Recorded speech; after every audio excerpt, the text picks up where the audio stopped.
In 1942, C.S. Lewis, who was a well-known writer last century, he wrote a novel entitled The Screwtape Letters.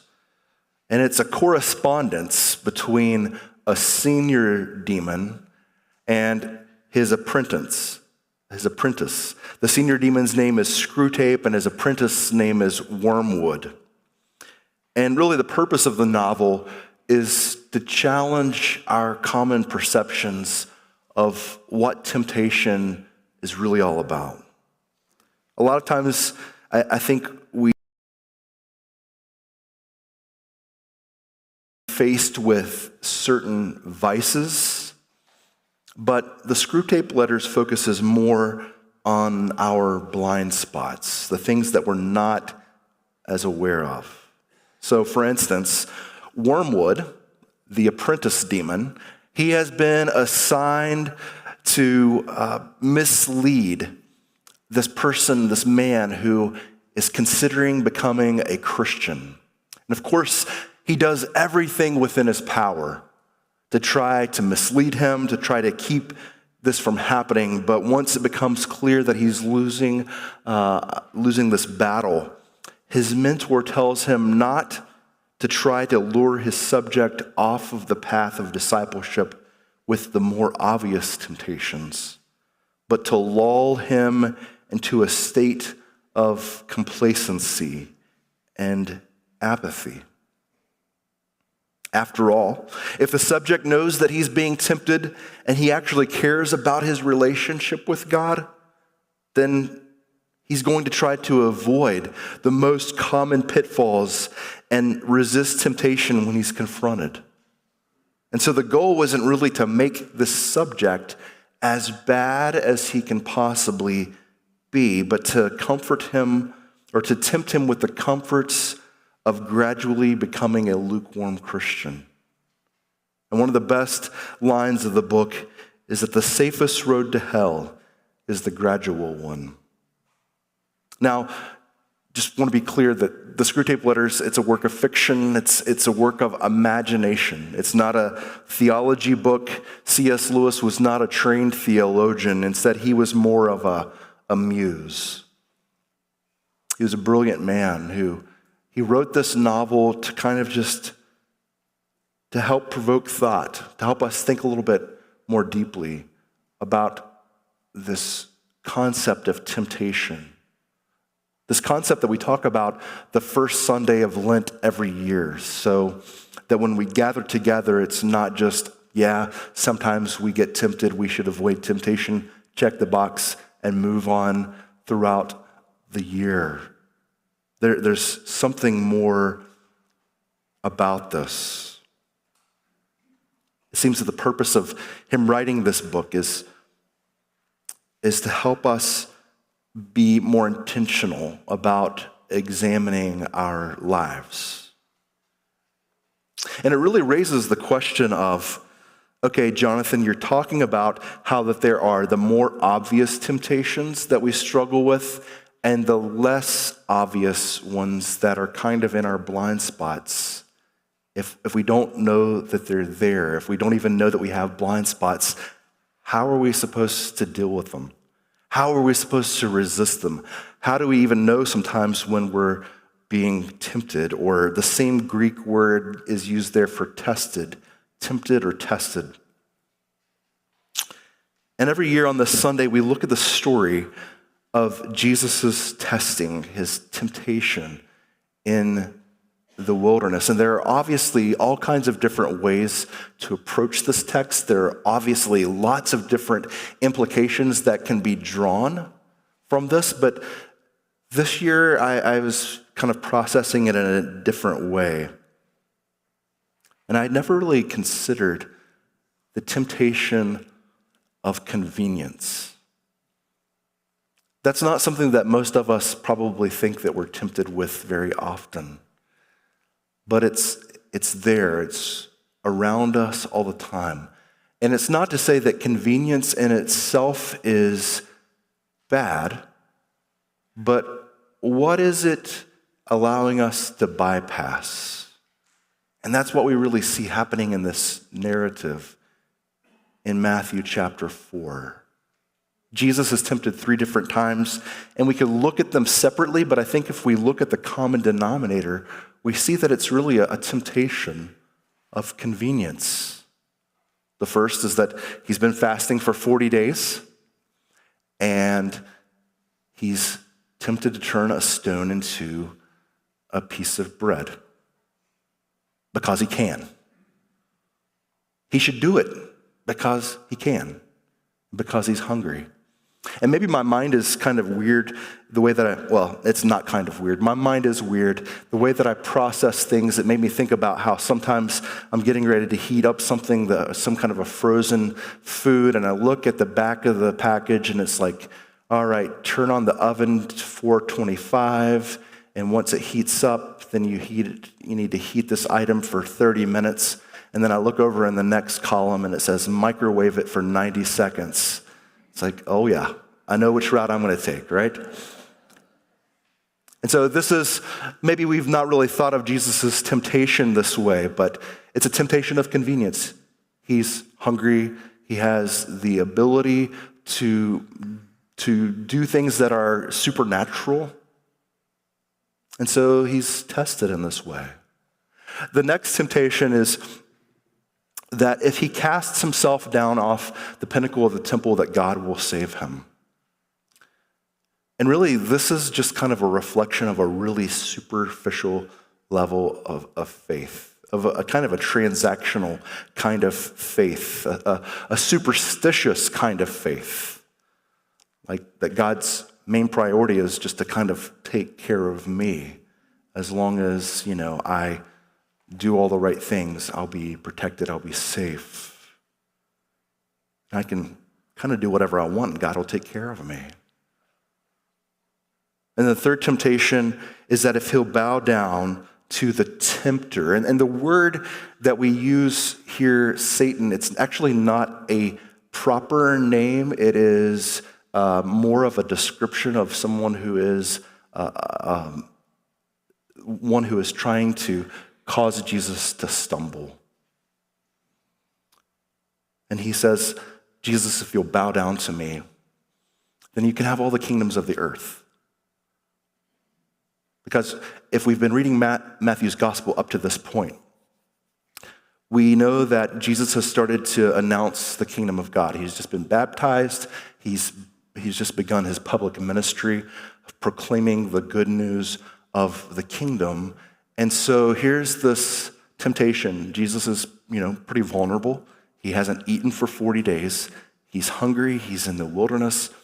And the one who has come to cause him to stumble says, listen, let me make you a deal that you just can't refuse. And this is really just a means to an end. You really want the kingdom on earth. Let's skip all this other stuff that lies ahead if you do things God's way, and I'll show you the shortcut. If you can just bow down to me, I'm going to give you what you're working towards in the end anyways. In all of these things, Jesus is tempted with convenience.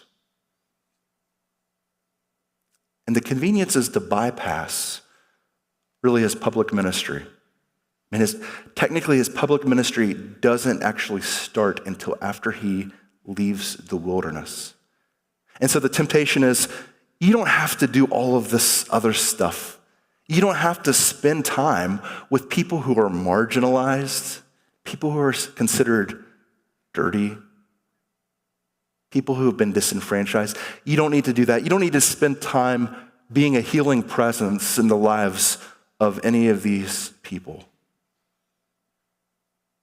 loving them.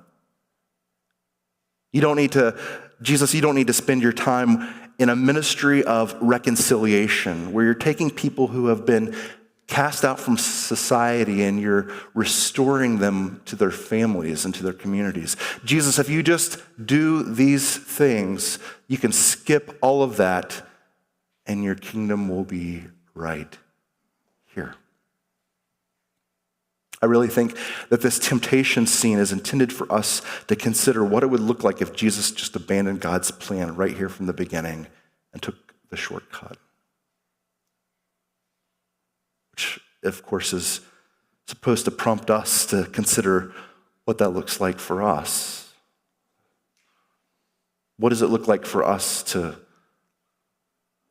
be tempted with convenience? What does it look like for us to bypass the difficult way? In Greek, there's this word hados, and it's translated road or way.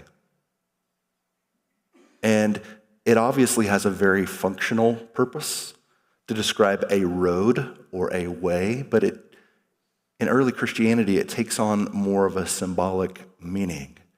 It is the way of Jesus. As the book of Hebrews reminds us that he is our pioneer. He's our trailblazer.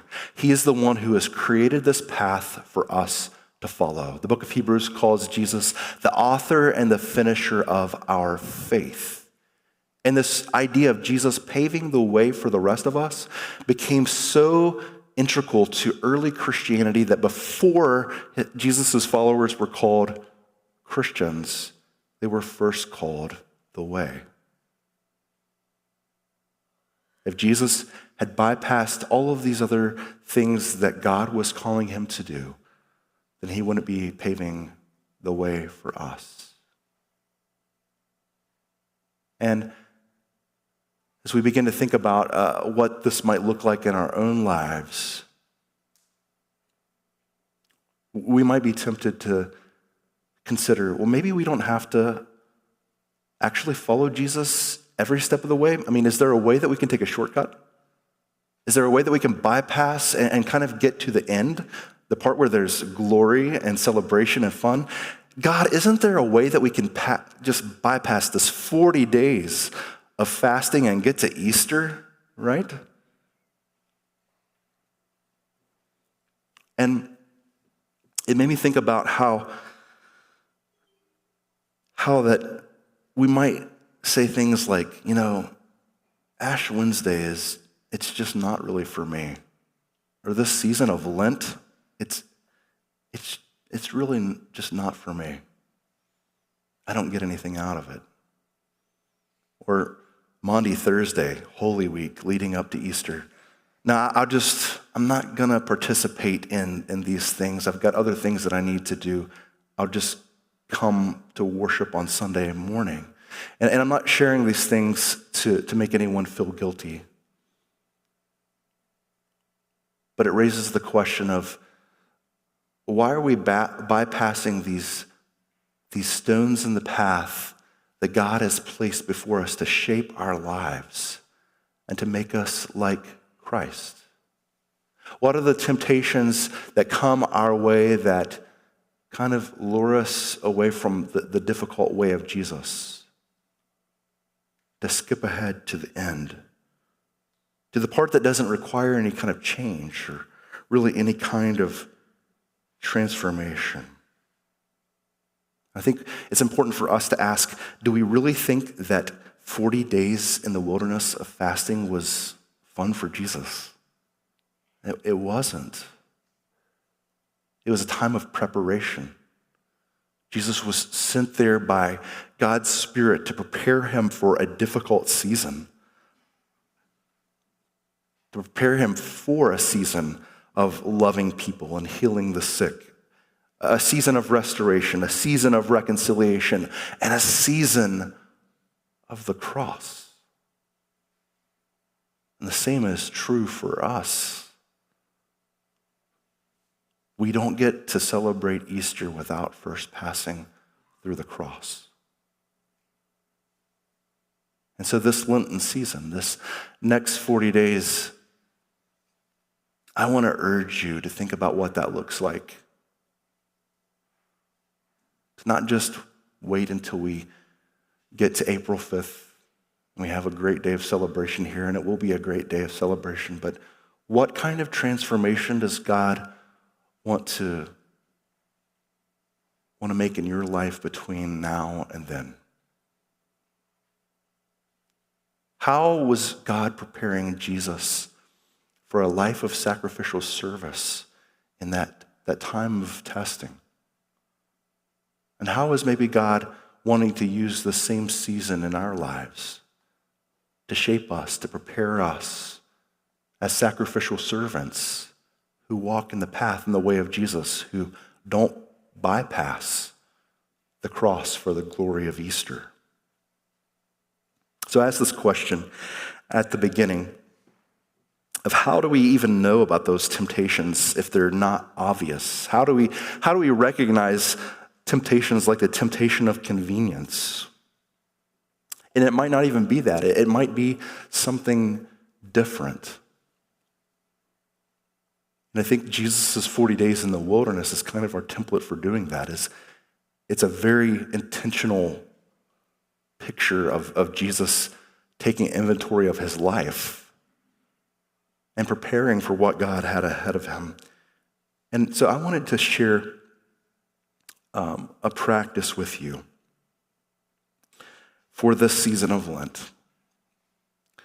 And this is based upon the teachings of Saint Ignatius, who developed this idea of the examine, where we examine ourselves.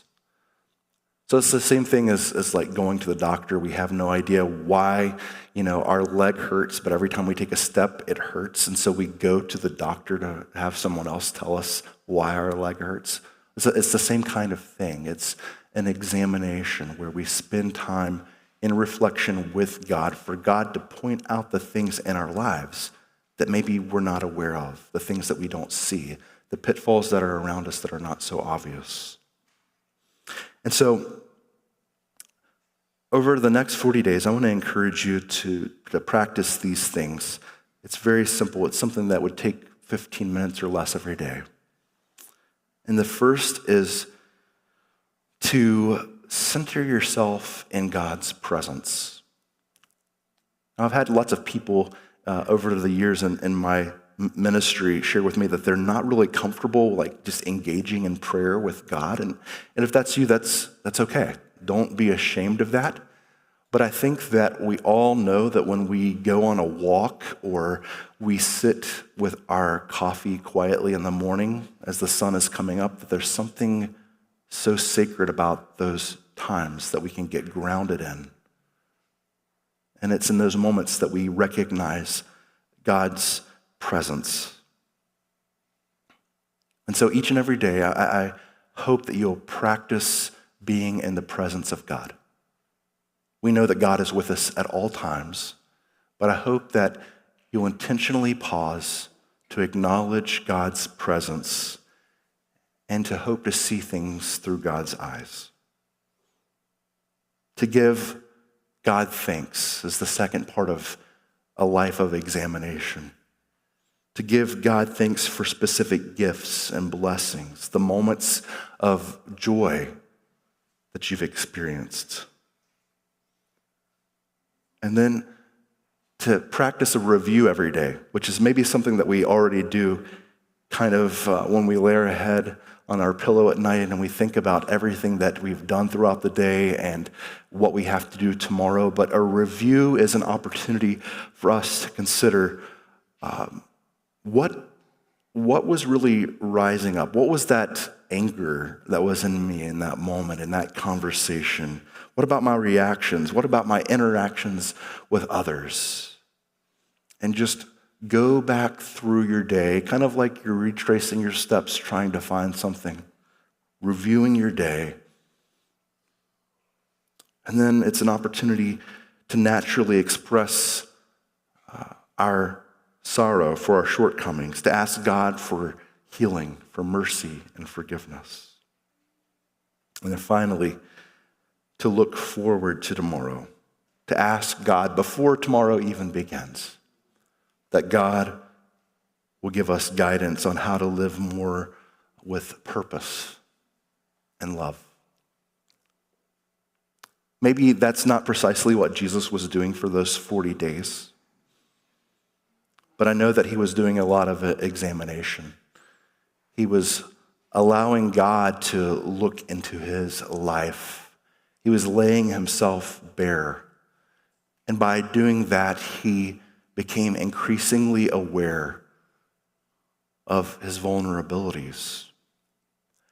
And I think that's the whole purpose, the whole point of engaging in disciplines, and that's why fasting is such a common practice throughout the season of Lent. It's kind of like whenever one of our senses is impaired, our body naturally begins to compensate with our other senses being heightened. And when we are willing to fast or to live in some kind of a disciplined way, it kind of raises our sense of awareness in a spiritual way, that we maybe begin to see things that we didn't normally see. Maybe it's fasting from food, maybe it's giving up social media, maybe it's something else. But this season is definitely a season for contemplation, evaluation, to consider what are the temptations that are facing me, and how, through the grace of God, can I overcome them so that I can faithfully walk the path, the trail that Jesus blazed for us. My hope and my prayer is that each and every one of us will take this season of Lent seriously. We'll see it as a gift, as an opportunity to start over, an opportunity and a gift of grace that we can confess our sins and start anew in the way of Jesus. Thanks be to God.